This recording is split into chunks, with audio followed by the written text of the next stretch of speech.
Welcome to the Sports Card Lessons Podcast. I'm your host, Big Ken. Whether you're watching on YouTube or listening on a streaming service, please like, subscribe, hit that notification bell. You'll be notified whenever I drop any new content.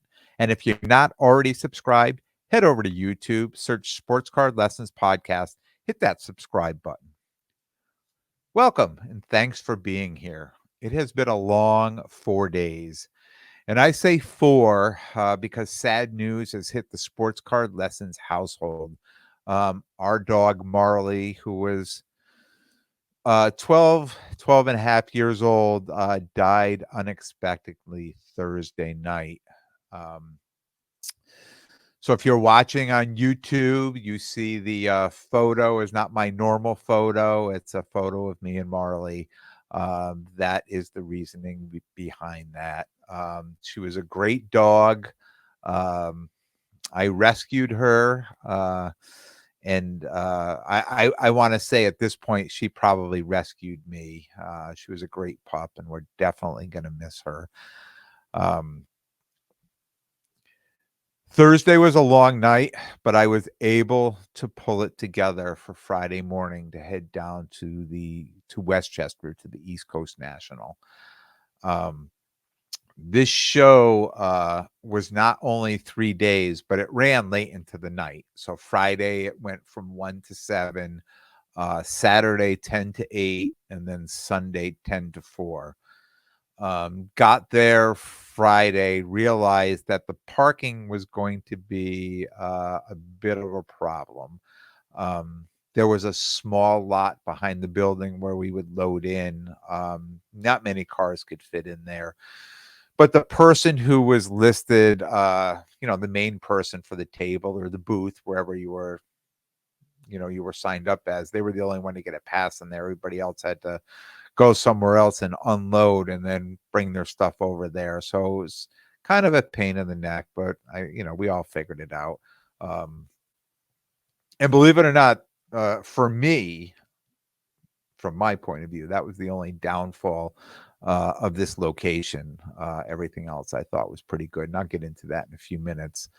The other lots they had there, they gave you these little passes. So there was a lot across the street from the convention center. And then there was a third lot that I never even saw, but it was there. There were some directions to it, but I never had to venture over there.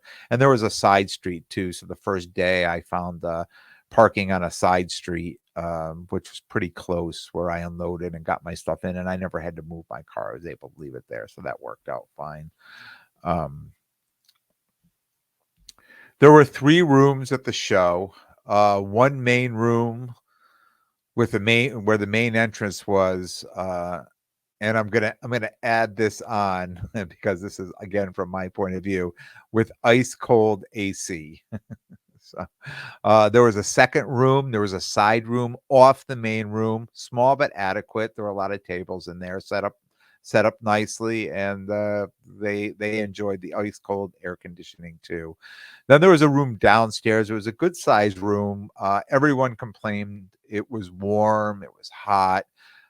I was upstairs in the main room, and I only heard from the other dealers and attendees how hot it was down there. On Friday, after I set up, I walked down there. It seemed pleasant to me. It didn't seem too warm. And Sunday morning, I walked down there too. But both times, the show wasn't going on. The room wasn't full of people either. And I knew, I heard it from a number of people how hot it was downstairs in that room.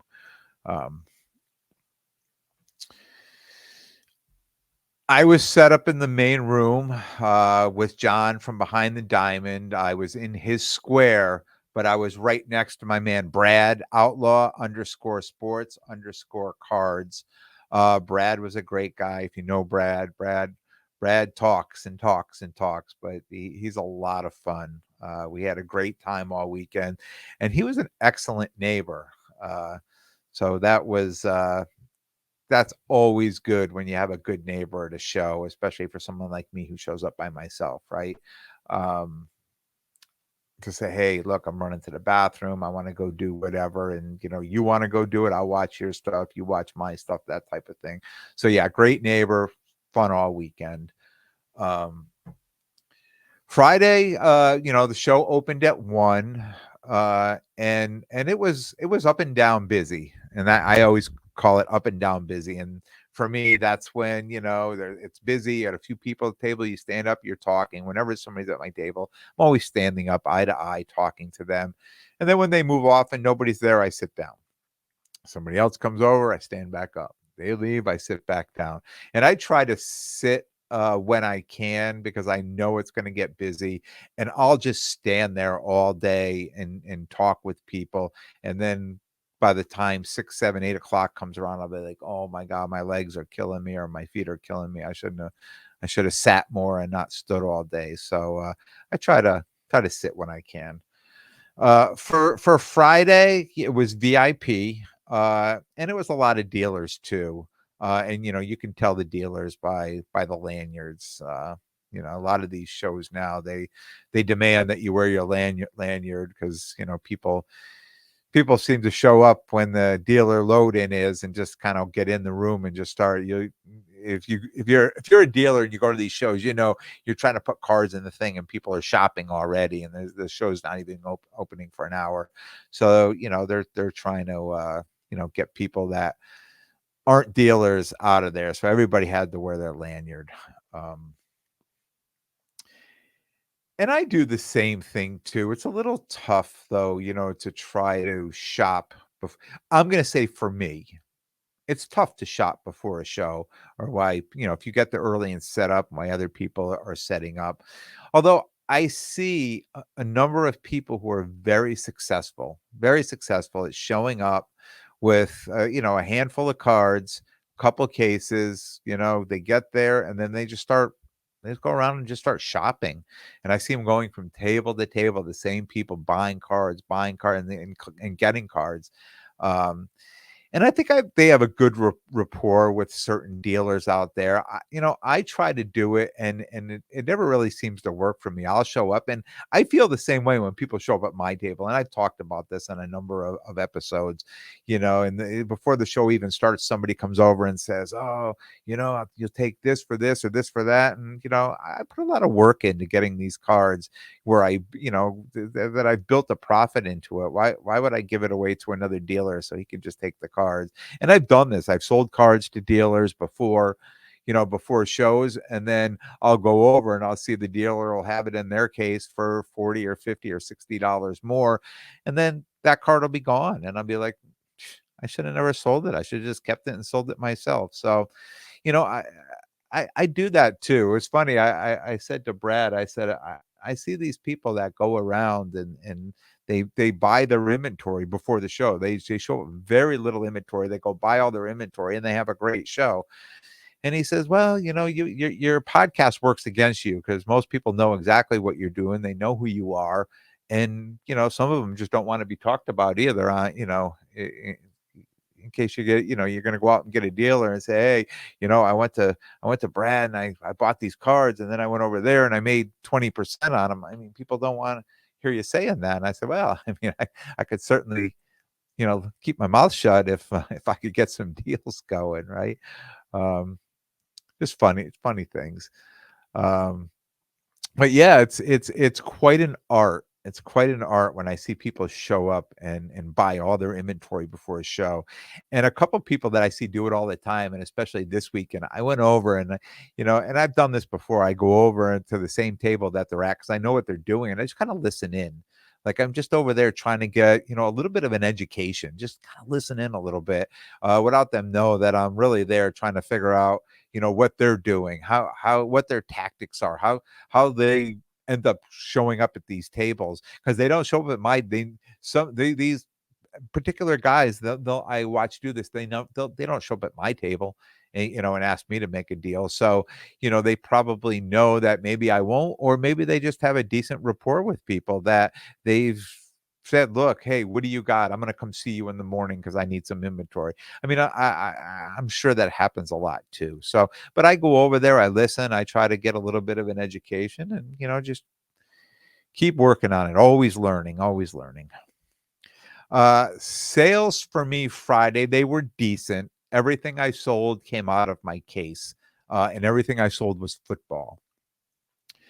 my dollar boxes produced very little for me this weekend. And on Sunday, I replaced a few of the those dollar boxes with baseball and football sealed wax, um, that I felt were gonna sell much better. I was driving back and forth, so the good part about driving back and forth, being able to come home each night is if I see things were selling, or things weren't selling, I could find replacements for them. So that worked out, a show that this close that runs for 3 days. So I knew, a lot of people were looking for hockey and I had hockey. I'm certainly wasn't going to break out, like my PSA 10 Young Guns from last year, but because those prices are down, but stuff like a Lemieux or a Messier or Gretzky or cards like that the prices don't fluctuate much. I grabbed a handful of those that I had that I just put aside that I just knew weren't selling at shows, and I brought them down there, and they did kind of well. I knew I had wax. I saw a lot of people walking around with bags with wax in it, and I said, oh, you know what? I'll bring some wax down. I had some wax that I'm looking to move. I'll bring that down too, and I'll set it up at the table, and I'll put a decent price on it, and hopefully it moves. So it's things like that. When I'm driving back and forth like that, I'm able to switch it up and call an audible, so to speak. So it worked out for me. So, when you travel and go off to a show, you try to bring as much as you can because you don't have the ability to say, hey, I'm going to run home and grab this because it's selling well. So it worked out well for me. As far as the women's soccer and the WNBA, I'm sad to report it was pretty dead. I sold a few women's soccer cards, not enough interest to put it in my main case and take up, precious real estate. But there was enough interest to still have it at the shows, 2-row box with some slabs and some singles, a good variety. People were really going through that. There are a lot of people that were really excited to see it. I just didn't sell a lot of it. And for me, I'm not gonna bail on it because I'm in so many Facebook groups now that I see so much stuff selling on there, and I'm having so much fun with it that I'm gonna keep bringing it to shows, but I'm gonna, probably be selling somewhat online too, um, just wherever it makes sense to move it. Friday was an uneventful day. I had some decent sales, and I just said I was driving back and forth, so it's like an hour and 10-minute drive from me door to door. Um, but with traffic each time, I think I probably on Friday morning getting there was probably the easiest drive I had. All the other times I was being detoured off of 84 or 684 or 287 because there was an accident or construction or traffic or something was going on. So that hour and 10 minutes turns into an hour and 40 minutes or an hour and 50 minutes. And if you know Connecticut and New York, I mean that's just average unless you're driving in the middle of the night or something like that. It's just always terrible traffic. Um, on Saturday morning, getting back, it was like I just said, there was traffic, so I was running late. I had to park in the lot across the street from the venue there, and when I pulled in, it was one of those where you pull in and you have to go all the way down and come all the way back looking for spots. It's a one way the whole way. And I came almost all the way back to the exit until I found a spot. And I was like, oh man, I'm like, where it's like still got like 40 minutes, 35, 40 minutes before the doors open. I mean, where's everybody else going to be parking? I thought. And then I got out of the car, I got my stuff together. I'm walking up towards the door, and then I realized the line to get in came down the stairs and was going around the building. There were so many people there. Oh my God. I just could not believe the line 30 minutes before the doors were going to open. Um, the line was that long. So Saturday was as expected, too deep at every table, shoulder to shoulder, nowhere to move in the aisles. And it was like that from probably an hour into opening, maybe like 11 till about 3. Um, and then after 3, it just slowed to like a moderate pace.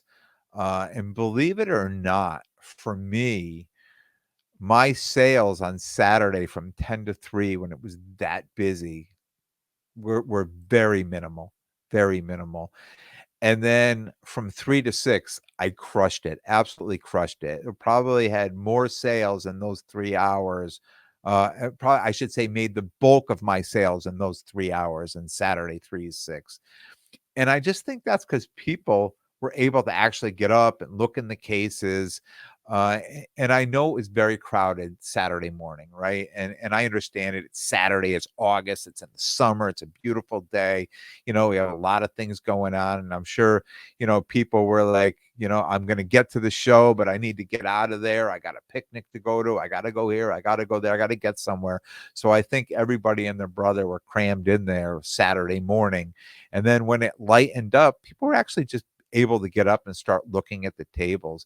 In that morning time when it was so crowded, I would, talk to a customer about a card and they would be like, okay, or, we'll think about it or whatever. And they turned to walk away and they couldn't go anywhere because there was people all around them. They kind of look back at me and I'm like, I'm smiling. I'm like, hey, how you doing? You interested in a card? So, they just couldn't move in there. So it was definitely crowded, enough where people were just not getting up uh, you know, to see everybody's cases. So I think that's what happened. I think when it slowed down a little bit and people started actually getting up to the cases, because I think people were really, really pumped to get in there and buy cards, and probably were like, I hope this dies down soon so I can get to some tables and buy some cards. And that's basically what happened. Um, all weekend, my two most popular cards were my Joe Burrow Red Stars PSA 10 and the Joe Burrow XRC Auto number to 49 PSA 9. Um, and the Red Stars. So on both of these cards, the last comps were over a year ago. One was a year, one was a year and a half. Now the XRC is a PSA, as a Pop 8. So there's not many of those cards to begin with. Um, the Red Stars is a Pop 16, but a print run, I believe, of 50 cards. I'm not sure. It's either 50 or 100. It was the T-Mall, came out of the T-Mall box. So there's really not that many cards out there, right? But they were the most popular cards. People really like these cards. Um, Whether you believe in all or don't believe in all, they had the comp on the Red Stars at about, I think, 1180. Um, Card Ladder said the comp on it was 1195 or it was 1190 something. And I was asking 1200, fair price, asking 1200 for the card, and so many people were making offers of $800 and $900 on the card, and I knew they were just going to flip the card. I knew their sole purpose was to come in. They liked the card like everybody else liked the card. Everyone that walked up to the table, those two cards, the most popular cards, but people just wanted to flip them. And again, I just mentioned this earlier. Why would I put all the work in and let you go just take the card to somebody else and make the money? So, I just kind of held firm on it. I said, look, you want to buy the cards, 1100 cash, you can buy the card. And a lot of people like, I'll think about it, kind of walked away, you know, a number of them kept coming back, and when somebody is interested in a card and you've talked to them about it, now they're wondering if the card's still in your case. They kind of come back and you see them glancing down into the case. And at one point I moved the case because the way we were set up, I was set up there and this was actually on Friday. The way I was set up, I'm like, this is not working. I said, tomorrow morning we're going to switch it. I'm going to put the case there. But then it got a little slow on Friday. So I said to Brad, I'm just going to do this now. And I moved things around. And all of a sudden I seen this guy come back and he's looking, he's like almost frantic. Like, he's like, oh my God, here you are. He goes, I thought you already left. I'm like, well, where's this card? And I said, another card's here. You're going to buy it. I said, I'm here all weekend, but it's not going to last all weekend, right? So when people are looking at the card. So I had about 6 or 7 people were circling. They were coming back with picking up cards like, are you interested in this? Can we do a trade in this and that? And just coming up with all sorts of creative deals. So finally around 5:30, 5:45, my man from Boosh_bombs, he came around. No, I know him. We did a deal. He went to the trade night at Pop Century Collectibles in Oakland, New Jersey, that Rob, Sports Card Therapist, and I hosted before the National. Him and I did a deal there. I've known him before. I've seen him before. We see each other at a lot of shows. We did a deal together. So when he walked up, he started talking. I mean, I just know him. I'm not gonna, you know, we don't need to do the whole dance on any card he might be interested in. We can cut right to the chase on that. So of course, right away he said, "Wow, I like that Red Stars card." I said, "Please buy it." So I get all these sharks in the water away from me, And I said, "I'm going to cut to the chase." I said, last sale, public sales a year and a half ago, the card's valued about 1,200. I'm looking at 1,100. He said, "Will you take 1,000?" So we talked a few more minutes. We met in the middle. Easy deal. Got done quick. And I was so happy to see that card go. Now, I've always talked about having, eye candy in my case to stop people, but that particular card, I was just getting tiring, talking and talking and talking, telling the same story, telling all the information I have, and then they would go through the phone and they wouldn't look at the year, and they'd be like, "No, the last comp on this was." I'm like, "See, check the year," So all that stuff. So I was happy to see it go, especially to someone I know and I like in the hobby. Now all the other sharks started circling back and realized the card was gone. I'm like, "Oh, I was just coming back to buy it. Oh, I just picked this up. Oh, I was going to make a deal with this." And at one point, three of the people that were looking at the same card were all, and I said, all three of you were trying to buy that same card, and you've all just noticed that the card is gone. So it was funny. I just thought that was definitely a funny story. I was happy to move it, and I think he's already probably moved that card because I mean, I know he's always moving cards, trading up, trading down, just doing his thing, doing what he does. But it was a great card, and everybody seemed to love it. The other card, the XRC, I have to honestly say, I got so tired of telling the story on that card that I put it in my Zion box late in the day on Sunday. I said, "No, I'm done." And then people saw it gone. They're like, "Oh no, you sold it." I'm like, "No, I still have it, but I can't do this anymore." Everybody wanted to trade for that card. They wanted to trade me more football, and I tell them, I'm not buying football. Come back with hockey. Go find me a McDavid PSA 10 Young Guns. I'd love to trade for that card right now. But here's the thing that I tried to tell everybody like that wanted to trade up. They want to bring, the Brock Purdy's and the Justin Fields, and they want to bring these cards to trade, and I say to them, I would rather own a Joe Burrow than those cards. I mean, at least here's a guy that's proven himself, right? He's gone to a Super Bowl. He's a very competitive player. He's somewhat, I mean, I'm not saying he's, a Patrick Mahomes, but he's certainly, not a Desmond Ritter or a Sam Howell. Like these guys haven't even proved themselves yet. So why would I be trading, even though the market says this card is worth this much money? Why would I be taking cards like that for a card like this. I'd rather just hold this card. I mean, the chances of this card going up are much higher than any of those cards that you're asking to trade to me. The chances of those cards of going down are a lot higher. Um, and some people got it. I mean, some people realized that. I had I had one guy. Uh, he wanted that card at $2,000. This XRC, which is valued. I mean, I think at 3K. I wasn't trying to get 3K, but that's what I put it up for, and we start working from there. And he wanted the card at 2,000. He says, "I thought you were a dealer. I thought you're here to deal. You're not a dealer. You're just trying to rip me off." He got all mad and walked away. And I looked at the guy next to him, and I kind of gestured to this guy, and I'm like, "Can you believe this guy?" And he says, "Hey," he says, "you're in New York." He said, "That's how we negotiate. New Yorkers negotiate like that." He'll be back. He's going to come back and ask you more questions. I said, "No, I think he's had it. I think he's had it." He was mad. He seemed mad when he's walking. Yeah, 10 minutes later, the guy came walking back, and he says, "Well, come on now. Let's just talk. What's the best we can do on this card?" So it was getting to be kind of comical for a while with the card. Um,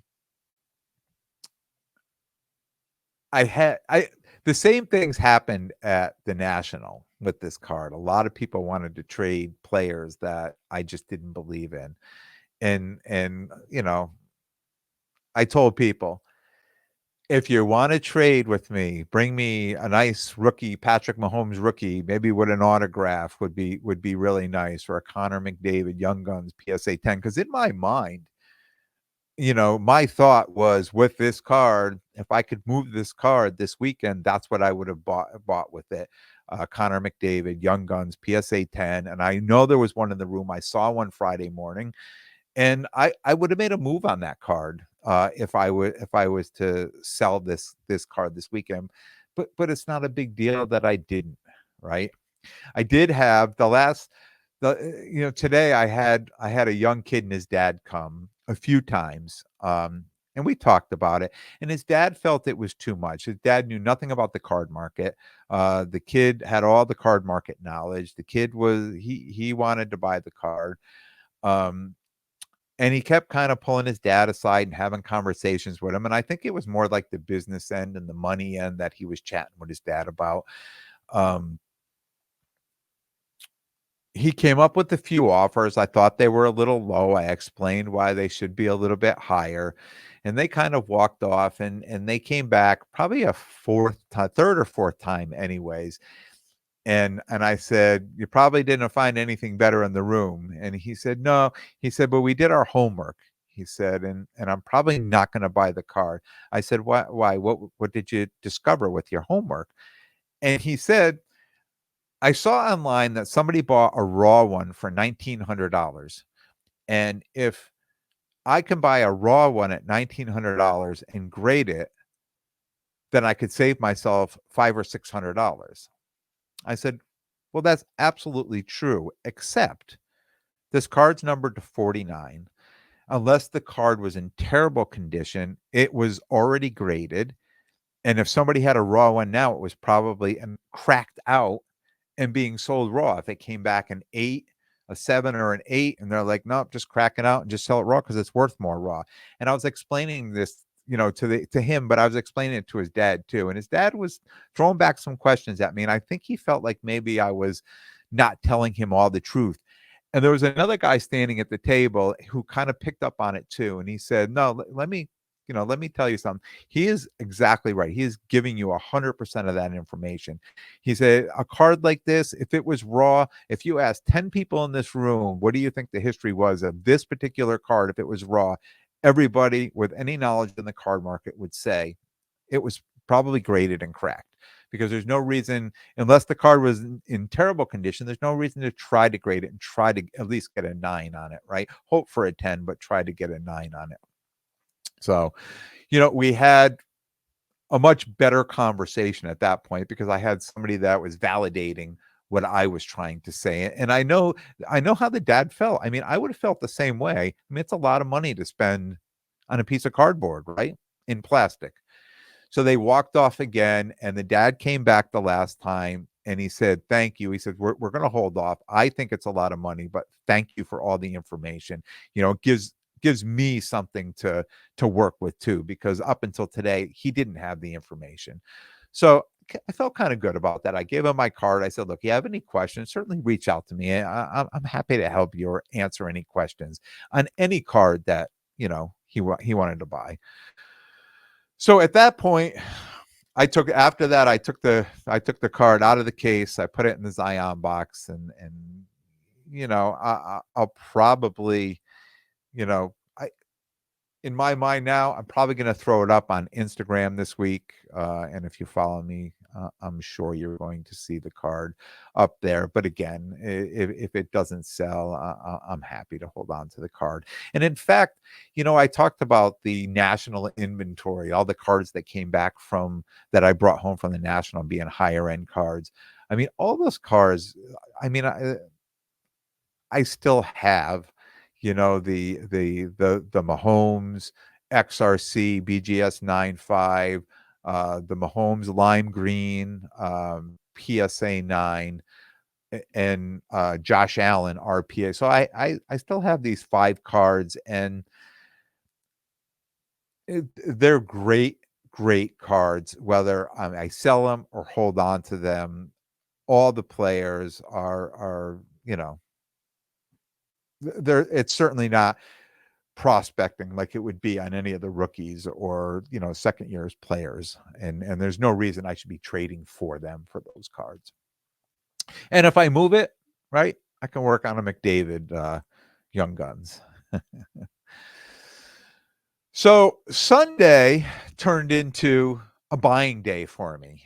Well, not a lot of sales, but my man Mike from Fairway_sports_cards. Mike's a listener. Heard me talking about looking to buy hockey this weekend, so he showed up with a bunch of hockey. And I went through his stuff. We were able to make a deal. I bought 7 Young Guns from him. I was really excited about that. And from the show, I added 4 more just from the show, shopping around the show. Um, so I ended up with 11 that I'm happy now. I just sit tight on these until the season gets going. Just put them aside, kind of what I did with football last year. I'll just do that with hockey now until it's ready, until I'm ready to transition to one of my cases into hockey. So I'm excited. I got a good a good start this year on the Young Guns cards. Today I finished the day off selling, so I didn't sell much today. I was selling out of the singles boxes. It wasn't a big day for sales, but at the end of the day, all the wax I had brought that I set up, a guy that was set up next to me owned an LCS in New Hampshire. He was the next booth over. So he came over, he was looking, we got to talk, and I said, "Look, you want to make me an offer on these?" I said, "I'd be happy to sell them." So we worked out a deal. I kept some of it, but sold him most of it. So it was great. It was just, it was almost like selling a nice big card. So, and I was happy to move it. Wax is just tough to move these days. It used to be, right? Wax, it to be flying off I have a number of, the retail stuff, and I have a number of the Fanatics exclusive stuff. And a lot of the Fanatics exclusive, the optic, the football is all from 2021. I'm just hanging on to that. But like the contenders and things like that, I'm happy to move those out. No need to sit on those now. So that was definitely a plus for me. On a positive note, today I saw a ton of mothers and sons, not today, this whole weekend, mothers and sons, fathers and daughters, families, with everyone having an interest in the cards, in the card market, kind of something for everyone. And it was so good to see. I was complimenting mothers, complimenting fathers, complimenting grandparents, right? It just seemed like this show just had a real family vibe to it, that there was just a lot of families coming in. Now, I know you're gonna say, "Oh, I've been to card shows." We go to these local shows, and I know it's 95% guys, right, in there. But this show here was definitely, um, just a nice family element to the show, and it really attracted the families in there. So, you had with the dollar boxes, you had, some of the kids looking in the football, some of them looking in the soccer, some of looking in the cases at the stuff.